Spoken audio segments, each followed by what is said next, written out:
boxing chit chat. I've got Caleb Truax with me, former super middleweight champion. How you doing, mate? You alright? Doing good, man. Trying to stay warm in Minnesota. It's cold, man. Cold, yeah, it's cold here in England as well. The worst month of the We're, year, we're, isn't minus, it? we're minus 17 Fahrenheit, so probably a little bit cold. Yeah, a lot colder. I just wanted to talk to you about like your career and a few things about boxing. What got you interested in the first place in boxing? I was always interested growing up. I loved watching the fights back when I was younger, but I never thought I would be a boxer. I didn't know that it was available to kids in my area, and I started late. I didn't start till I was 20 years old. Is when I had my first amateur fight, and got into it after I played football. I went to college to play football, hurt my knee, and came back home to the University of Minnesota, and was just bored, looking for something to do, and thankfully found the boxing gym and stuck with it. Yeah, it's a late age, 20. I thought it was a lot younger, to be honest with you. I didn't expect that. Yeah. Did somebody tell you to go down to the boxing gym, or did you just decide to change and something you wanted to get into? That's a funny story, actually. A friend of mine, one of my best friends, Rob Sutherland, he and I were in my college apartment, and we found an ad for a tough guy tournament, and basically just a barroom boxing tournament, and it was like $30 to enter, and the winner got like a jacket and a trophy and stuff like that, and a free drink or something like that at the bar afterwards, and we both entered, and we both got our asses kicked the first time, and he quit, and I still enjoyed it, so stuck with it. Yeah. What did you have much amateur experience then before you went to the pros? I fought for about 3 years in the amateurs. I had, I think it was about like 35 fights, and I actually wanted to continue my amateur career, but because I fought in the tough guy tournament, my amateur status was actually revoked when they found out I had started by fighting in a tough guy tournament. Yeah. So I was just preparing to. I just won a few regional titles, and I was preparing to compete for the USA boxing tournament, national tournament, to try to get a spot on the Olympic team in 2008. And I never really envisioned being a professional boxer. In fact, I didn't even want to be a professional boxer. But when they told me in 2006 that I couldn't be an amateur anymore, I wasn't ready to stop boxing. So it was either turn pro or be done. And thankfully, I decided to turn pro because I was just about ready to graduate college and go get a job. So decided to take a shot at boxing instead. Yeah. It's crazy how you say about the 2008 Olympics, because that's the Olympics that our guy James Diggle actually won the gold, and you ended up obviously fighting him later on in your career. Yeah. That was a big upset. That I didn't expect that. That was one thing I wanted to talk to you about as well. How was you feeling going into that fight? Like, not many people give you a chance going into that at all, did they? Yeah, it was. I think I was like some people were saying like 40 to 1 underdog, and I think some people had DeGale at 1 and 100 on or something like that to win. And I felt great going into it. I was very confident because I had a good camp. I had some good sparring, and I really watched film. I'd seen DeGale fight numerous times live, or not live, but on Showtime. And he had just was coming off that draw with Badu Jack, and I had that tape, and I basically felt really confident in my style compared to his, because I had a similar style to Badu Jack, this pressure fighter and come forward type of guy. But I felt great, man. I was very motivated. I was dang near broke when I went over to London to fight him. I just bought a new house and just had my first child, and I had a couple fights fall through, so I was missing out on that money, and very, very motivated to go out there and get a win and change my life, and thankfully it did. Yeah, massive win at the time for you. That unbelievable. Obviously, How do you rate the super middleweight division at the moment? It's hot right now, man. Obviously, Canelo is the king. He's the king in general as far as boxing goes right now. But there's lots of talent in it. There might be a few new guys that are moving up to super middleweight. It sounds like Charlo is going to move up, possibly fight Canelo, and Benavidez is a young, awesome fighter.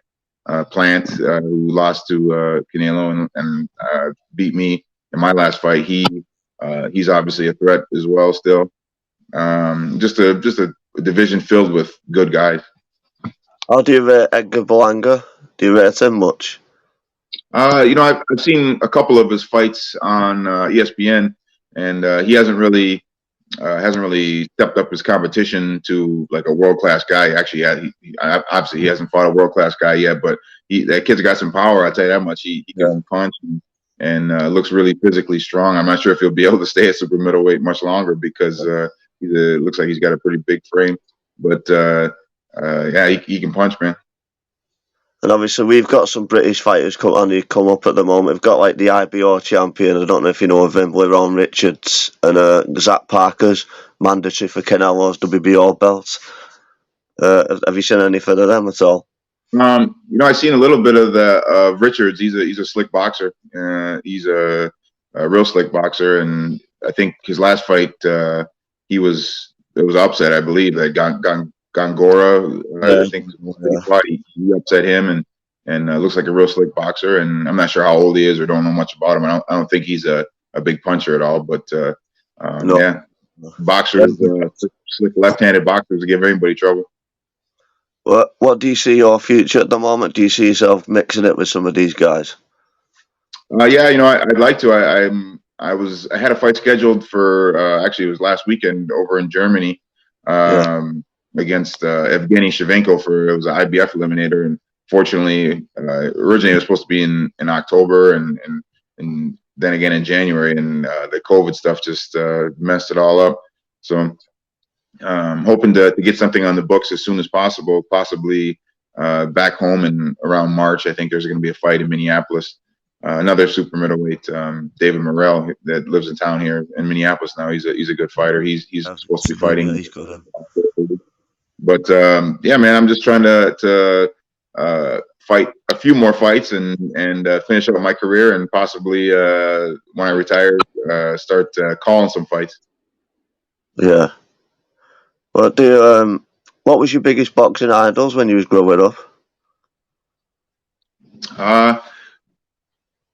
Probably, everybody's idol is Muhammad Ali. I mean, obviously he's larger than life. But when I was first getting into boxing, I remember watching at my buddy Rob's house, who I started boxing with in the Tough Guy tournament. I remember watching, all the pay-per-views over his house, like Lennox Lewis and Evander Holyfield, and he was a Holyfield guy, and I was a Lewis guy, so we always clashed when it came to that. But the guy that my favorite fighter, and still to this day, is Tito Trinidad. He's the guy that was kind of made me fall in love with boxing back in the late '90s and early 2000s. I named my dog Tito after Tito Trinidad. So he's around. Come here, Tito. Yeah, that's good, man. If you could have fought anyone through the history, like in your weight division or in and around your division, who would it be? Well, I would love to fight, share the ring with Tito Trinidad. I wouldn't like to get hit by one of his left hooks, but it would have been awesome to fight, the guy that I kind of started watching boxing seriously. So it would have been sweet to fight him. Yeah, that would have been great. I was going to say something else now. What's your toughest fight and the most talented fighter you've shared the ring with? Let's see. I always say my toughest fight. He wasn't the most talented guy that I shared the ring with. Really good fighter, but it was my first 10-round fight against Kerry Hope from Wales, and he was in just fantastic shape and was just a tough guy. He couldn't punch very, very hard, but great shape, kept on coming, and it was my first time going 10 rounds. And so he really pushed me to the brink, and I won the decision. I think I won the first 6 rounds, and he won the last 4 rounds because he was tiring me out. But really good fight, and a good fighter, and that was probably my toughest. I remember I was the next day. I went to a Vikings game, and I was sitting in the suite at the Vikings game, and I fell asleep, and in front of 60,000 people screaming. I was still sleeping. I was so tired. And, that's crazy. yeah, that was probably my toughest, and the most talented fighter I've been in with. I fought some great fighters: Jermaine Taylor, Caleb Plant, Danny Jacobs, James DeGale. All of them special in their own right. Jermaine Taylor had that jab that was just crazy. Plant had a really good jab, really good speed. DeGale was very awkward, very good boxer. But I think the most talented of the guys that I fought was probably Danny Jacobs. He was quick, deceptively quick, and had good power too, and just a good fighter all around. How do you see the fight with Danny Jacobs and John Ryder going?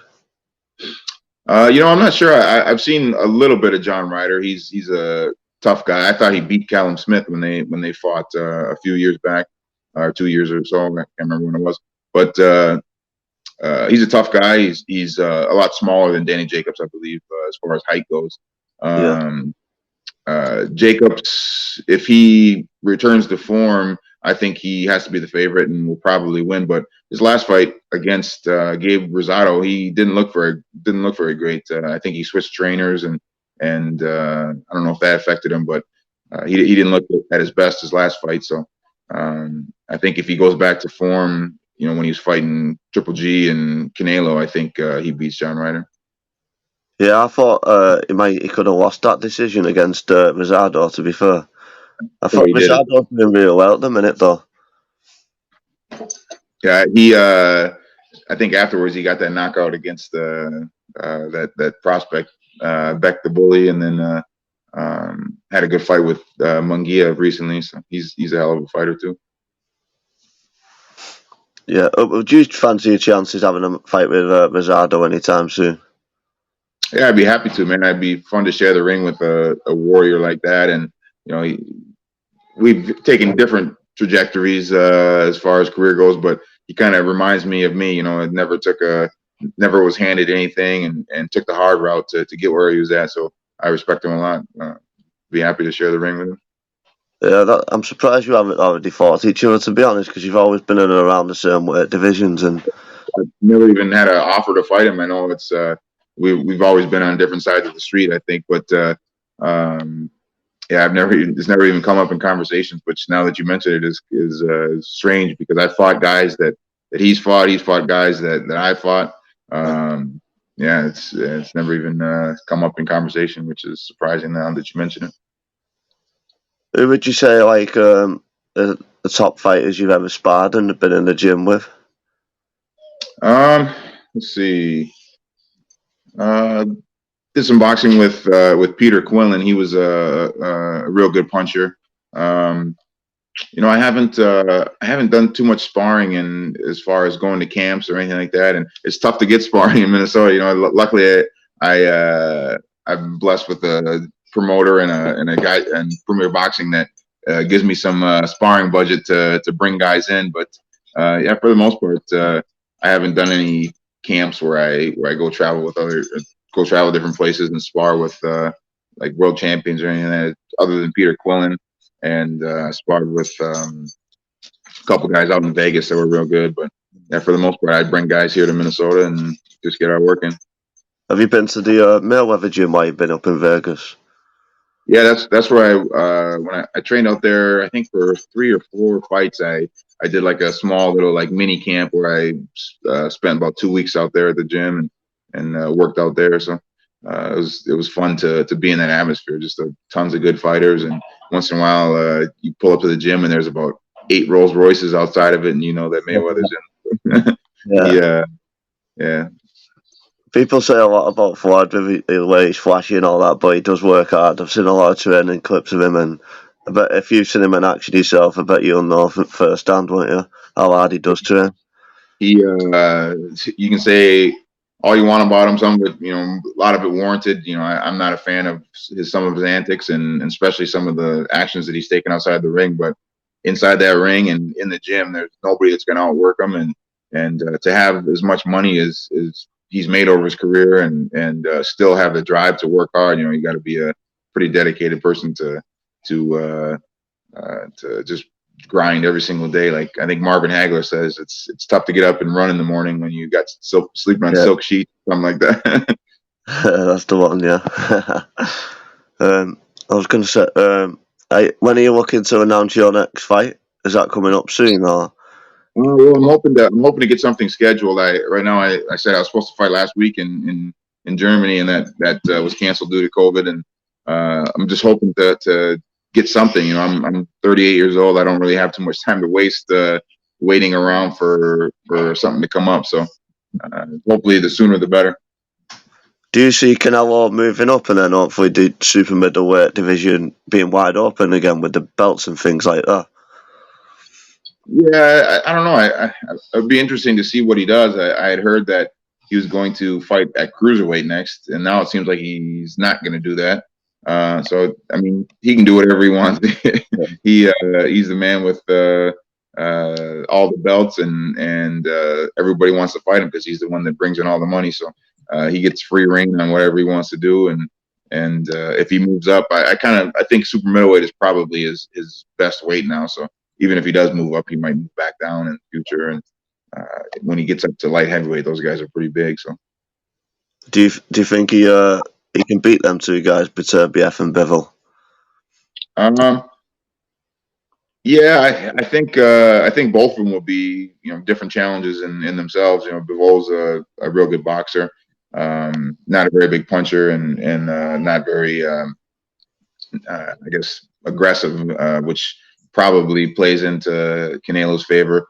Beterbiev just looks like a tank, man. He's just strong and physically strong and just punishes people. So, but on his last fight, he looked like he was getting hit more and didn't look as sharp as he had in the past. So, I think Canelo probably can exploit some of that stuff, but it's just, can he take the punishment from such bigger guy than what he's used to fighting? Yeah, it doesn't leave you warm, does it? Like, obviously he's fought against Kovalev, but that wasn't the same Kovalev as years ago, and Kovalev's style is completely different to Beterbiev, is it? The way he stands off a little bit, Kovalev. Yeah, if he would have fought Kovalev in his prime, I think it would have been a different story. I think Kovalev would have beat all those guys when he was in his prime as well. Yeah, definitely, yeah. What was I going to say now?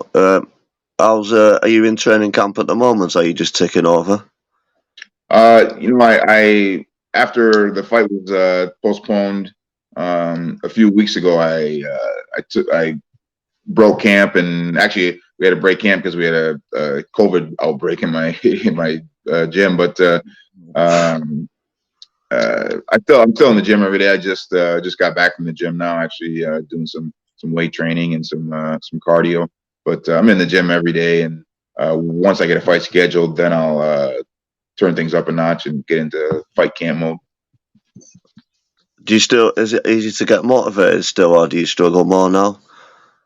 I've always been a self-motivated person. I enjoy what I do. If I didn't enjoy it, then it'd be tougher to get going. But like I said, I wake up every morning, go to the gym, or go for my run, or go to the gym and hit the boxing gym in the afternoon. So it's a routine for me at this point. I don't really have to motivate myself. I just do it.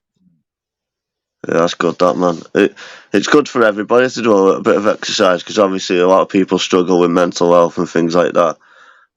Everybody needs to do something to keep going, don't they? Yeah, especially when you get the punch stuff, it makes it a little bit easier to take out stress. Yeah, definitely, man. I was going to say, before your career's over or anything, would you be interested in coming back to England again to fight, or is that something you've not thought about? I would love to, man. I would love to come back to England and fight, because the way the fans and everybody treated me over there I had a great time over there. Obviously winning the title made it a little bit better, but I just love the energy that the fans brought. I love how educated they were on the sport of boxing. Here in the States, boxing is a big deal, obviously, but it's not a major sport. We got baseball, football, basketball, hockey, everything, college sports, and over there it's a major sport. And everywhere I went, everybody knew who I was. And it's different over there than it is over here. Yeah, it'd be great to have you over because obviously we've got some good up and coming fighters, and you can mix it with all of them, I think, and be great fights. Yeah, hopefully something more pans out soon, man. I'd love to get back over there. Yeah. Well, listen, Caleb, it's been great to have you on, and hope everything goes well. And hopefully see an announcement out here soon for your next fight. My pleasure, Ben. Thanks for having me, man. Thanks a lot, mate. See you soon. Bye, mate.